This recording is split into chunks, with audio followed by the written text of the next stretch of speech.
2025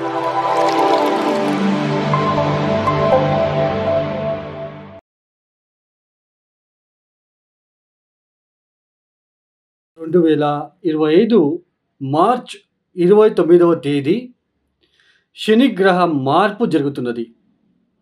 అంటే 2025 మార్చ్ 29వ తేదీ వరకు కూడా శనిగ్రహ కుంభరాశిలో సంచారం చేస్తూ మార్చ్ 29వ తేదీ తర్వాత అంటే 30వ తేదీ శని భగవానుడు కుంభరాశి నుంచి మీనరాశికి వెళ్ళి సంచారం చేయబోతున్నారు. ఏదైతే ఈ మీనరాశిలో సంచారం 2025 మార్చి మాసం నుంచి 2027 జూన్ వరకు కూడా మీనరాశిలోనే సంచారం చేస్తున్నారో, ఈ మీనరాశిలో శని సంచారం వల్ల ద్వాదశ రాశుల వాళ్ళకి ఎలాంటి ఫలితాలు వస్తున్నాయో తెలుసుకుందాం.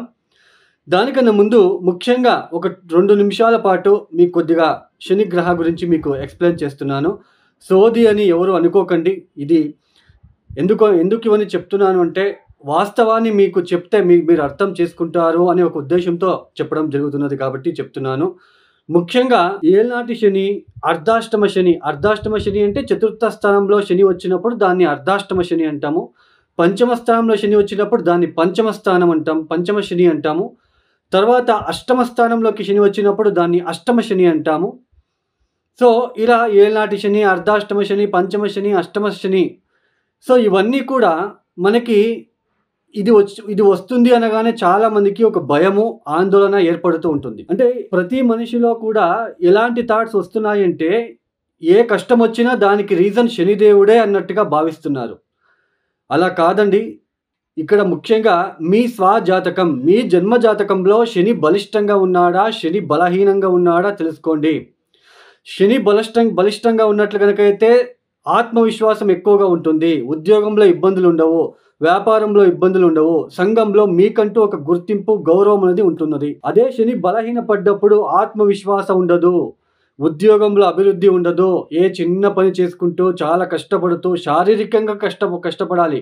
శని బలహీనపడినప్పుడు శారీరకంగా కష్టపడేలా చేస్తాడు. వృత్తి వ్యాపారాలలో ఆటంకాలు ఎదుర్కోవాల్సిన ప్రమేయం ఏర్పడుతూ ఉంటుంది.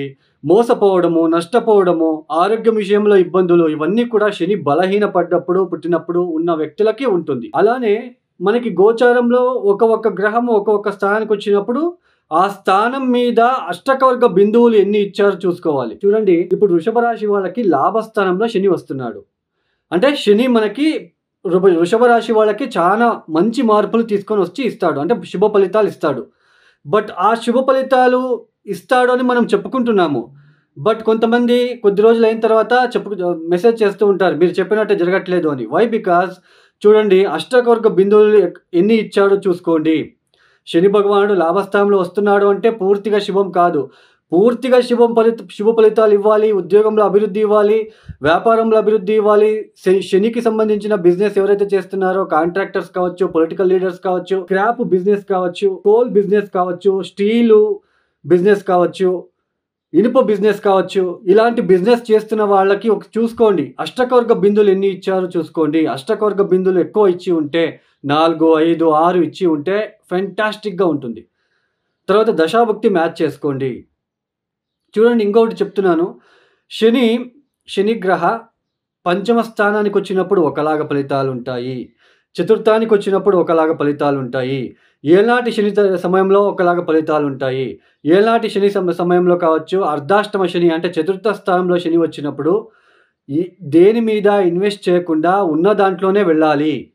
అలా మీరు ఏమైనా ఇన్వెస్ట్మెంట్ చేసినా లేదా ఉద్యోగంలో మార్పుల కోసం మీరు ప్రయత్నం చేసినా ఒడిదొడుకులు ఫేస్ చేయాల్సి ఉంటుంది. ఇప్పుడు ఏళ్నాటి శని జరుగుతుంది అంటే ఉద్యోగ బదిలీలు చేయాలి అని థాట్ మీకు రాకుండా చూసుకోవాలి. ఉద్యోగం మార్పులు చేయకుండా ఉండాలి. దట్టు మీకు ఇక్కడ దశాభుక్తి ఏం జరుగుతుంది అది కూడా మీరు మ్యాచ్ చేసుకోవడానికి ప్రయత్నాలు చేసుకోండి. దశాభుక్తి తర్వాత ఏళ్నాటి శని సమయంలో మీకు ఏ దశాభుక్తి జరుగుతున్నది ఇది కూడా మీరు చూసుకోవాలి. అష్టకవర్గ బిందువులు మ్యాచ్ చేసుకోండి. అప్పుడే మీకు అంటే ఈజీగా తెలుస్తుంది. తర్వాత చతుర్థ స్థానంలో శని వచ్చినప్పుడు ఇప్పుడు ధనుసు రాశి వాళ్ళకి చతుర్థ స్థానానికి శని వస్తున్నాడు, అర్ధాష్టమ శని. అర్ధాష్టమ శని వచ్చినప్పుడు ఏం జరుగుతుంది?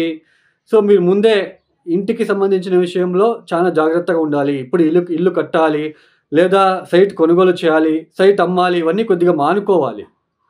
అలా మానుకోకపోతే నష్టాలు తీసుకొచ్చి పెడతాడక్కడ. సో ఇది అండి. తర్వాత పంచమ శని అంటే ఏంటి? పంచమ శని ఎలా ఉంటుంది? కష్టపడకుండా డబ్బులు ఈజీగా సంపాదించాలి అనే ఒక థాట్ క్రియేట్ చేసి మిమ్మల్ని అప్పుల పాలు చేసేస్తాడు. బెట్టింగ్‌లు కట్టడము, షేర్ మార్కెట్‌లో ఇన్వెస్ట్‌మెంట్ చేయడము, సంతానం అంటే పంచమ స్థానం అంటే ఏంటి?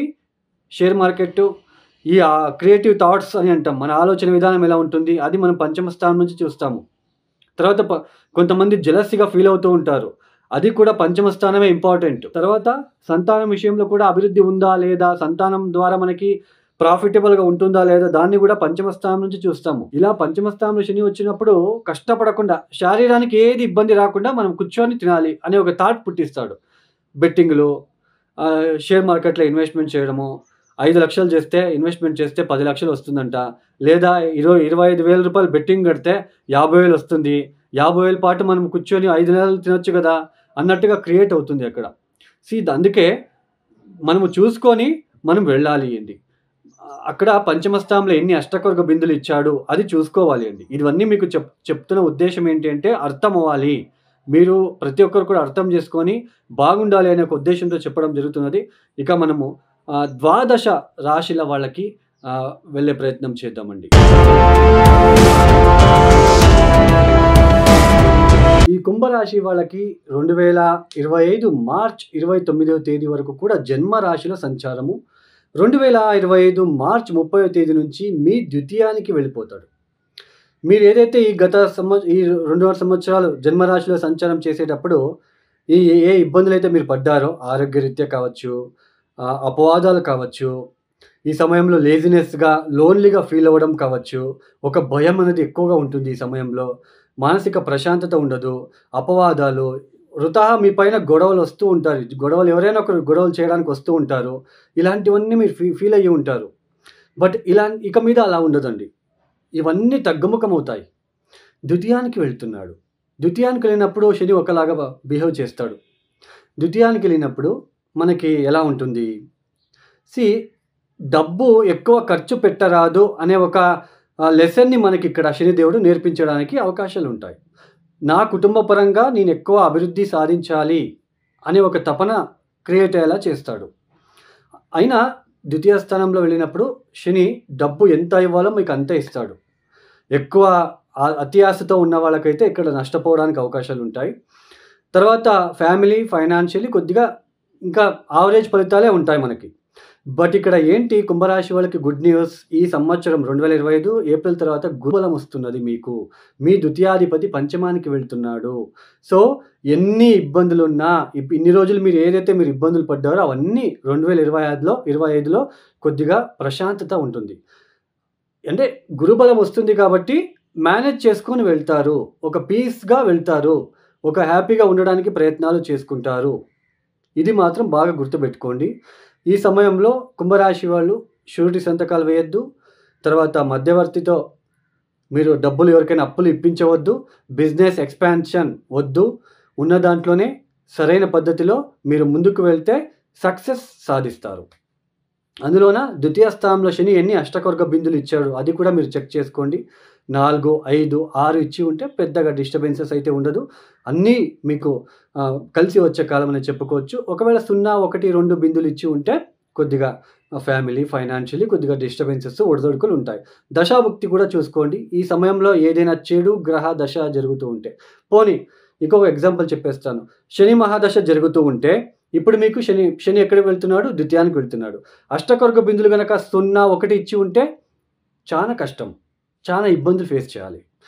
గురుబలం ఉంటుంది కాబట్టి కొద్దిగా మేనేజ్ చేసుకొని ఏదో కొద్దిగా ఊపిరి పీల్చుకొని వెళ్తారు. సో, అక్కడ గనక అష్టకొర్గ బిందులు ఎక్కువ ఇచ్చి ఏ శని మహాదశ జరగకుండా మంచి ఫేవరబుల్ దశ జరుగుతూ ఉంటే ఎక్సలెంట్ ఫలితాలు కుంభరాశి వాళ్ళకి 2025లో వస్తాయి. ఇది చూసుకోండి. దశాభుక్తి, అష్టకొర్గ బిందువులు ఇవన్నీ చెక్ చేసుకొని చూసుకుంటే మనకి ఎలాంటి ఫలితాలు వస్తాయి. సామాన్యంగా ద్వితీయ స్థానంలో శని సంచారం చేసేటప్పుడు ఈ యొక్క ఎక్కువ తిండి పిచ్చి పెరుగుతుంది. ఏదో ఒకటి తినాలి అనే తపన ఏర్పడుతూ ఉంటుంది. తర్వాత ఆర్థిక విషయంలో, తర్వాత ఫ్యామిలీ విషయంలో చిన్నపాటి డిస్టర్బెన్సెస్ మీరు ఫీల్ అవ్వడానికి అవకాశాలు ఉంటాయి. ఈ సమయంలో ఇన్వెస్ట్‌మెంట్ వద్దు. అవసరం లేదు ఇన్వెస్ట్‌మెంట్ వద్దు. ఉన్న దాంట్లోనే మీరు వెళ్ళండి. దశాభుక్తి బాగుండి, మీ జాతకం బాగా ఉంటే మీరు హ్యాపీగా ఇన్వెస్ట్‌మెంట్ చేసుకుంటూ, బిజినెస్ ఎక్స్‌పాన్షన్ చేసుకుంటూ వెళ్ళవచ్చు. ఈ కుంభరాశి వాళ్ళు తప్పనిసరిగా చేసుకోవాల్సిన పరిహారాలు కాలభైరవేశ్వర అష్టకాన్ని చదువుకోండి. శని త్రయోదశి రోజు ప్రదోష కాలంలో శివుడికి తైలాభిషేకం, ప్యూర్ నువ్వుల నూనెతో తైలాభిషేకం చేయించండి. ఈ సమయంలో కనీసం ఒక 3 మాసాలైనా ప్రతిరోజు మానకుండా నల్ల నువ్వుల ఒత్తులని శివాలయానికి వెళ్ళి వెలిగించడానికి ప్రయత్నం చేయండి. దత్తాత్రేయ క్షేత్రానికి వెళ్ళి రావడానికి ప్రయత్నం చేయండి. అరుణాచలానికి వెళ్ళి రావడానికి ప్రయత్నం చేయండి. నా కుంభరాశి మిత్రులందరికీ కూడా శనిదేవుడి యొక్క కృపా కటాక్ష దొరకాలని ఆశిస్తూ, ప్రార్థిస్తూ ఈ యొక్క వీడియోని క్లోజ్ చేస్తున్నాను. ఎవరైతే ఈ వీడియో చూస్తున్నారో మీకు నచ్చినట్లయితే దయచేసి లైక్ చేయండి, షేర్ చేయండి, సబ్స్క్రైబ్ చేసుకోండి. సర్వే జనో సుఖినో భవంతు. ధన్యవాదములు.